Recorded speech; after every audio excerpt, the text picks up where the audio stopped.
Joining us right here in the studio, Dr. Eytan Yanarocak, a Turkey analyst at the Moshe Dayan Center for Middle East Studies, and Daniel Pomerantz, an attorney and senior editor at the NGO Honest Reporting. Gentlemen, thanks very much for being here. Thank you. Hi, let me start with you. We are often talking about Turkish politics when you're here. In this case, Turkey is obviously a big player. What do you think the implications of a decision like this could be if Israel does go ahead and say, okay, we're going to recognize the Armenian Genocide? We should understand that this is an unprecedented move that the Knesset is taking.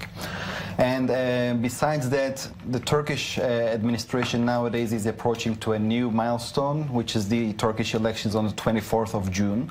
So in case that the Knesset will vote for it, we're gonna, first of all, strengthen Mr. Erdogan.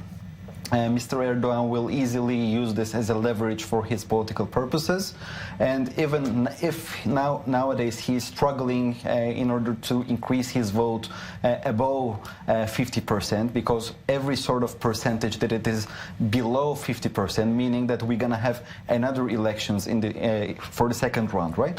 So for him, this is a failure. But if we're gonna basically bring this bill from the Knesset, so we are going to turn also the Turks who are not enemies of Israel as enemies of Israel. Bottom line, it will backfire, you say. It will, for us, it will backfire, and even it will unfortunately may deteriorate the relations even more. It will even pave the way for the shutting down of the consulate in Istanbul and shutting down of the Israeli embassy in Ankara.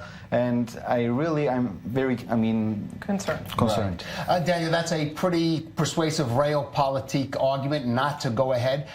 Advocates of this bill, Armenians and otherwise, say there is also a moral argument to be made. There is a moral argument. You know, when Hitler's generals were preparing the final solution, the blueprint for the Holocaust, one of the things that they said, they went to Hitler and said, well, aren't we concerned that there will be an international reaction? And Hitler's words to them were, no, because who now speaks for the Armenians today in the world?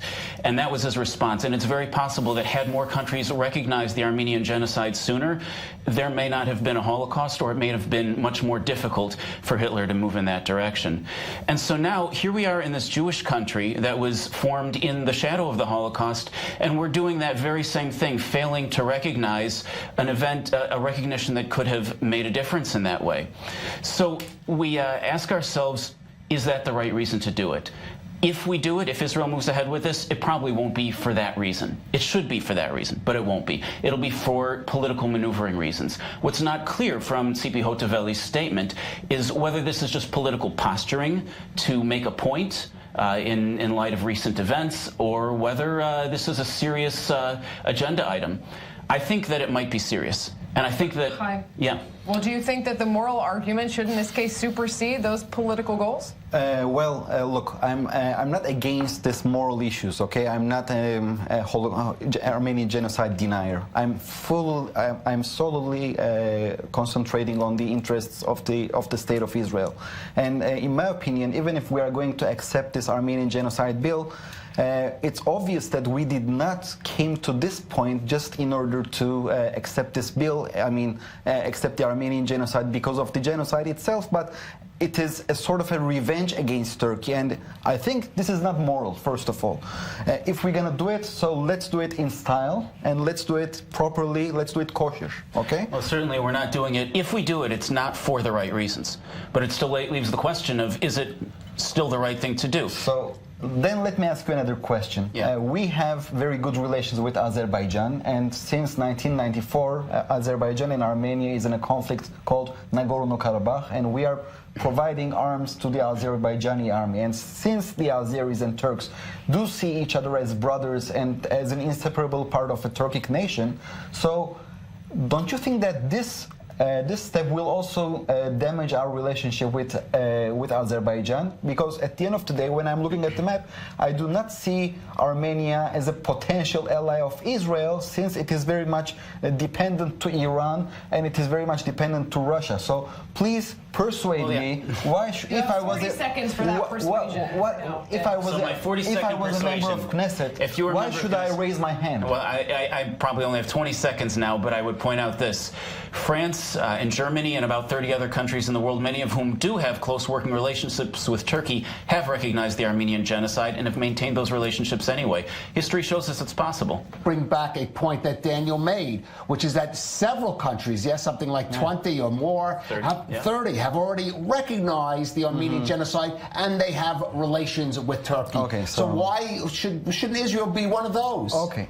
So first of all, I would also like to remind you something. In 1949, even if we did not, in order to form proper relations with Turkey, we did not sign a peace treaty.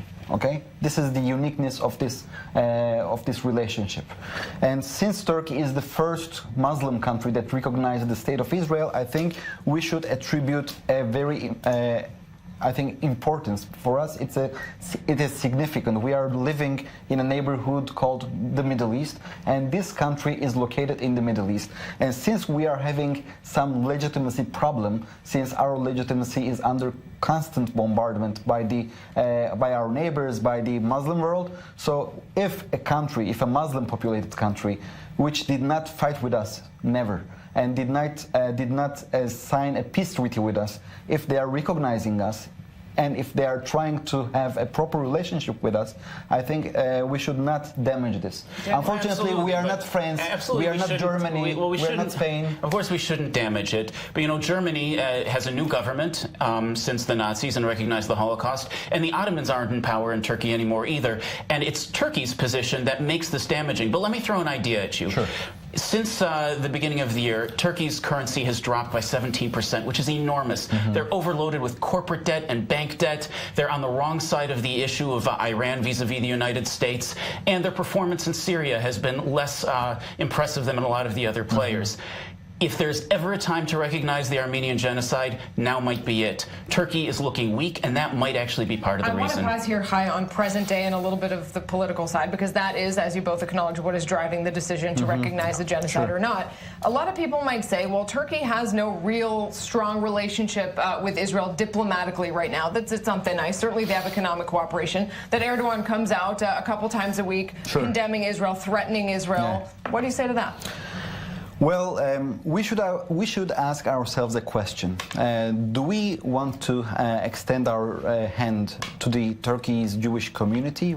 Do we want a representative, a consulate, an embassy in Istanbul and in Ankara? Because in this case, if we're gonna accept this bill, unfortunately, I'm really curious, but I'm very, anxious about that. But I guess that we are going to an Armenia-Turkey model. What do we have, the Armenia-Turkey model?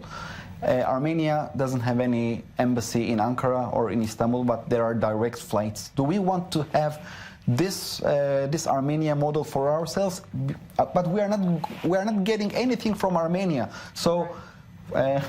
For God's sake, what are we doing this? Well, that's the reason why so many countries took so long to recognize Armenia, because they're not a major player. They don't have something powerful to contribute that countries need. It's entirely possible that Turkey may be going that direction right now, and we may be seeing a changing of this tide, and I wouldn't be surprised if the United States, over the Iran deal, starts thinking in the same direction. The Turkish administration last Friday they threatened Israel for the economic sanctions. You know, there's an organization called Organization of Islamic Cooperation.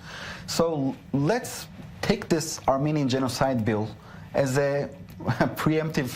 Not as a preemptive, but as leverage. As a leverage. Yeah. Let's put it here. And that may very well be what it is. I'm not telling that. A negotiating tactic for the future. A negotiation tactic. Yeah, all right, definitely. Dr. Cohen. Cohen, right. Yanarocak. It's a complicated name. Daniel Pomerantz.